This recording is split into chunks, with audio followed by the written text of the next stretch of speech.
Bismillahirrahmanirrahim. Assalamualaikum warahmatullahi wabarakatuh. Waalaikumsalam warahmatullahi wabarakatuh. Innal hamdalillah nahmaduhu wa nasta'inuhu wa nastaghfiruh wa na'udzu billahi min syururi anfusina wa min sayyiati a'malina. May yahdihillahu fala mudhillalah wa may yudlilhu fala hadiyalah. Allahumma sholli ala Muhammad wa ala alihi wa ashabihi ajmain. Ya arhamar rahimin irhamna ya Allah. Ya arhamar rahimin irhamna. Allahumma inna nas'aluka ridhaka wal jannah wa na'udzubika min sakhatika wan nar.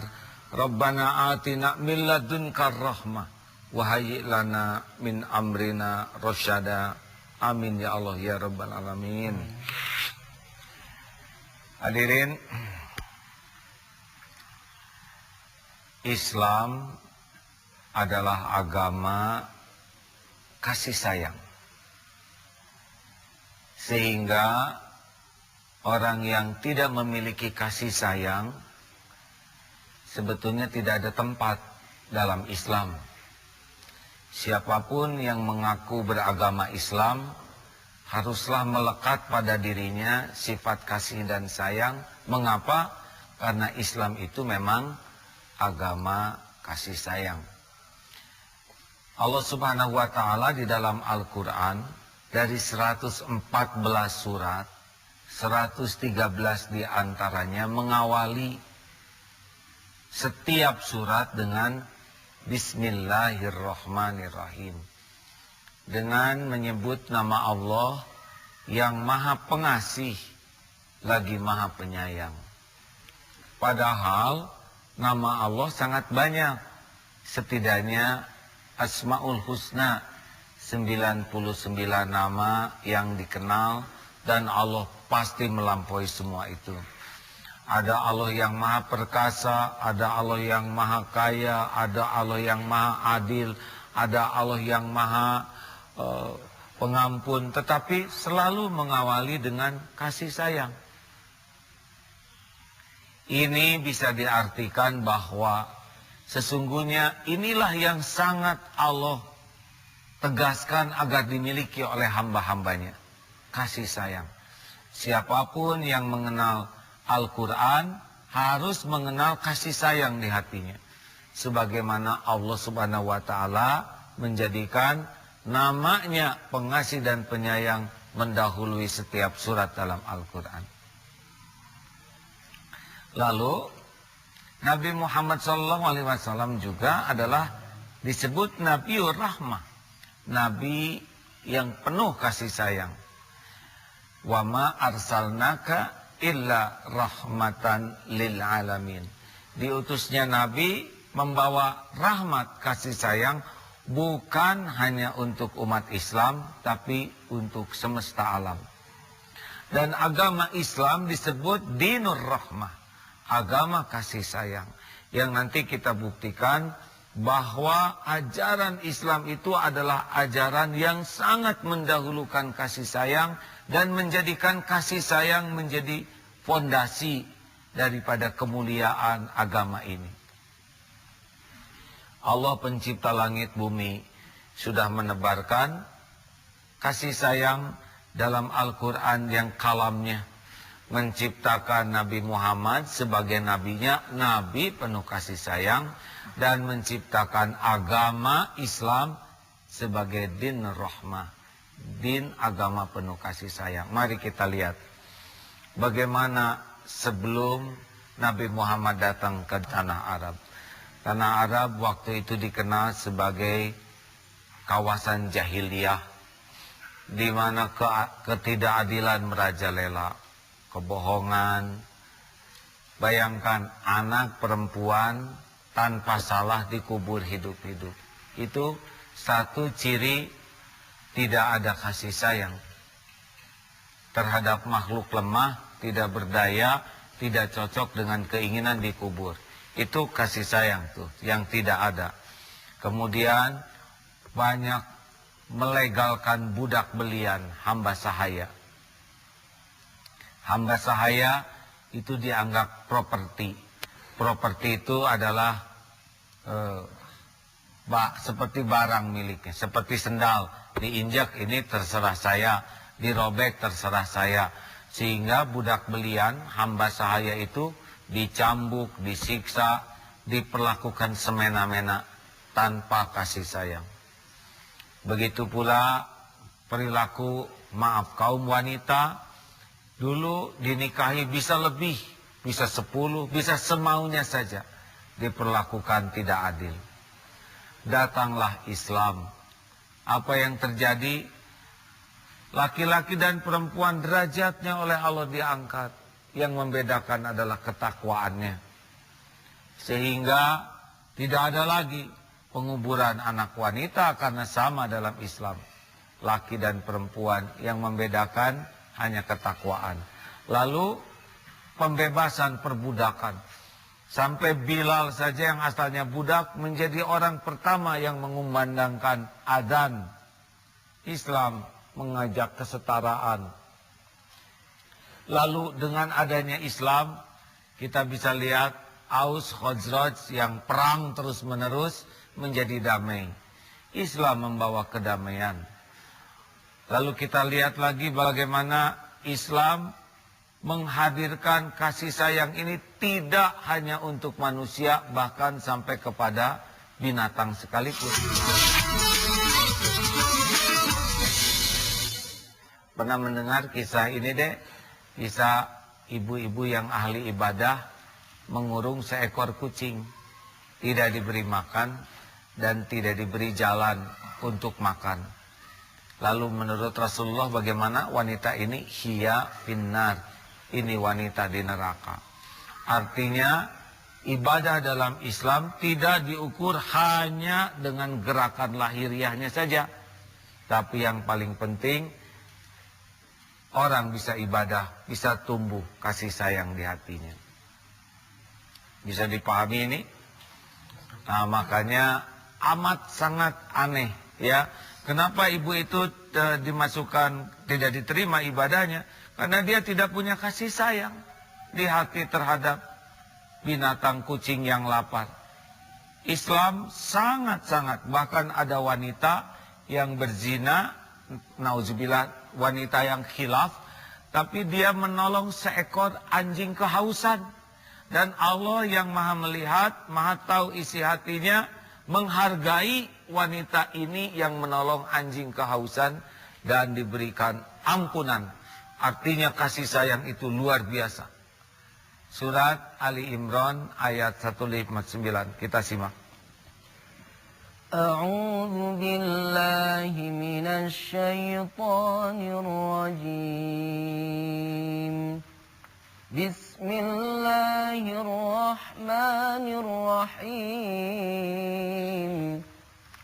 فبما رحمة من الله لنت لهم ولو كنت فظا غليظ القلب لانفضوا من حولك فاعف عنهم واستغفر لهم وشاورهم في الأمر فإذا عزمت فتوكل على الله إن الله يحب المتوكلين. Maka berkat rahmat Allah, engkau Muhammad berlaku lemah lembut terhadap mereka. Sekiranya engkau bersikap keras dan berhati kasar, tentulah mereka menjauhkan diri dari sekitarmu. Karena itu maafkanlah mereka dan mohonkanlah ampunan untuk mereka, dan bermusyawarahlah dengan mereka dalam urusan itu.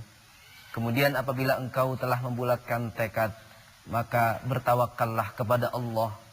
Sesungguhnya Allah mencintai orang-orang yang bertawakal.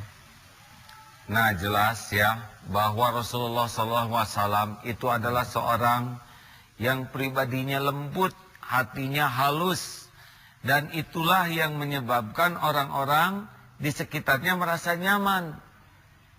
Karena sudah diatur oleh Allah bahwa orang yang berhati keras dan bersikap kasar lan faddu min haulik, niscaya orang-orang akan menjauh dari sisimu. Jadi dakwah Rasulullah itu dengan kemuliaan akhlak, dengan kasih sayang. Nah, apa cirinya? Ini deh, Rasulullah SAW itu sangat penyayang, itu sangat menginginkan orang-orang itu selamat, tidak jadi ahli neraka, tapi bisa menjadi ahli surga. Rasul sangat ingin orang-orang yang tidak tahu menjadi tahu. Sayang ini.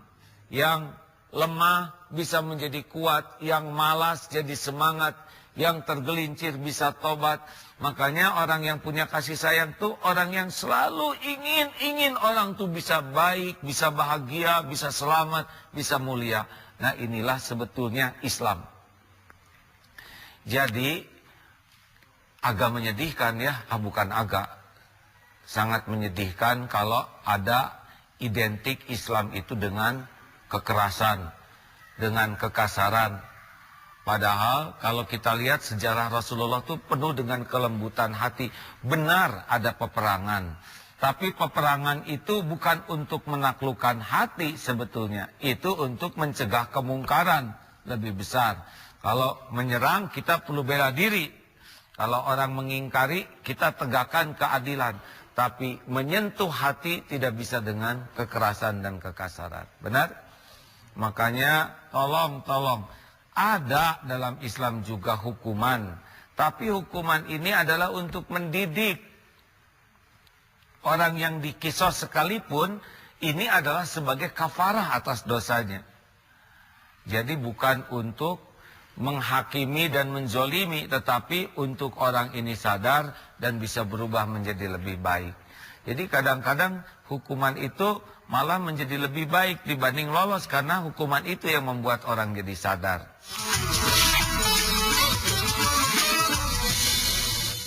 Nah, kita lihat Indonesia. Indonesia adalah negara yang terbesar umat Islamnya di dunia. Dan ternyata Indonesia, masuk Islam ke Indonesia tanpa peperangan, tanpa penyerbuan, tanpa berkelebatnya pedang, tanpa melesatnya anak panah, tanpa meletusnya senjata, dan robah Indonesia menjadi negara yang mayoritas terbesar di dunia. Ini penting sekali, ini adalah takdir Allah. Indonesia menjadi negara yang terbesar umat Islamnya di dunia, bukan karena kekerasan. Jadi kalau kita ingin terus menggelorakan naudzubillah ya, kekerasan, siapa yang bisa disentuh oleh kekerasan? Sudah dihukumkan di hati kita, kita tuh tidak suka kepada orang yang keras dan kasar. Setuju? Ini tolong para orang tua yang mendidik anak, para guru yang mendidik murid, tegas itu boleh, tapi kasar, bengis itu tidak ada dalam Islam. Ya, semuanya ketegasan itu harus berasal dari kasih sayang. Jadi kalau kita memberikan hukuman, bukan memuaskan nafsu ingin menyakiti, tetapi ini kasih sayang kita supaya anak bisa menjadi lebih baik. Kalau orang nafsu, kepuasannya itu adalah nyakitin. Tapi kalau orang sayang, kepuasannya orang jadi baik. Kalaupun ada teguran atau ada hukum, ada sanksi, itu adalah untuk keselamatan, bukan untuk menzolimi. Bisa dipahami tidak ini rekan-rekan? Ayo pilih mendingan dipukul atau disayangi. Tidak ada orang yang merasa bahagia dengan disakiti. Orang itu semuanya keperluan hatinya disayangi. Dan orang yang punya kasih sayang itu cenderung hidupnya bahagia. Hidupnya peka. Hidupnya mudah beramal. Dan kita semua merasakan senang dengan orang yang sayang. Betul?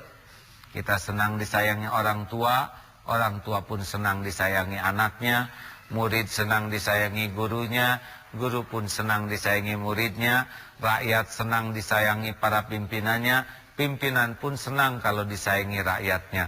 Oleh karena itu mari kita hidupkan hati yang penuh kasih sayang. Bagaimana caranya? Insya Allah dalam pertemuan yang akan datang kita coba bahas bagaimana menghidupkan kasih sayang di hati kita. Karena Islam adalah dinur rahmah, agama kasih sayang. Tidak ada tempat di dalam Islam bagi orang yang hatinya bengis, kasar dan penuh kasih sayang. Bukan dalam Islam. Islam adalah agama rahmatan lil alamin yang membawa rahmat tidak hanya untuk sesama umat Islam tetapi bagi seisi alam ini. Allahumma shalli ala sayyidina Muhammad wa ala alihi wa ashabihi ajma'in. Alhamdulillah ya Allah, wahai yang maha pengasih dan maha penyayang, lembutkan hati kami dengan kasih sayang ya Allah. Hidupkan hati ini dengan hati yang penuh kasih sayang terhadap hamba-hambamu, terhadap makhluk ciptaanmu. Lindungi hati kami dari hati yang keras membatu ya Allah, yang penuh kemarahan, kedendaman dan kebencian. Lindungi hati ini dari hati yang penuh penyakit ya Allah. Indahkan hidup kami, muliakan hidup kami dengan kelembutan hati, kebeningan hati, kasih sayang yang penuh di hati ini. Ya Arhamar Rahimin, irhamna ya Allah. Rabbana atina fid dunya hasanah wa fil akhirati hasanah wa qina azabannar. Amin ya Allah ya Rabbal alamin.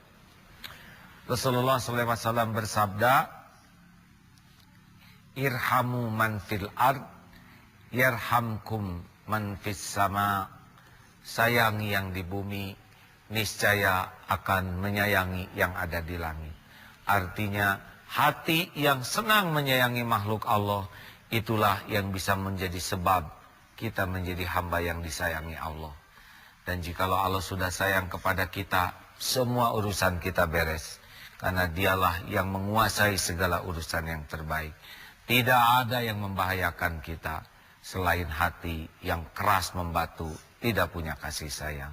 Irhamu man fil ard yarhamkum man fis sama. Sayangi yang ada di bumi, niscaya Allah yang ada di langit menyayangi kita. Sekian, assalamualaikum warahmatullahi wabarakatuh.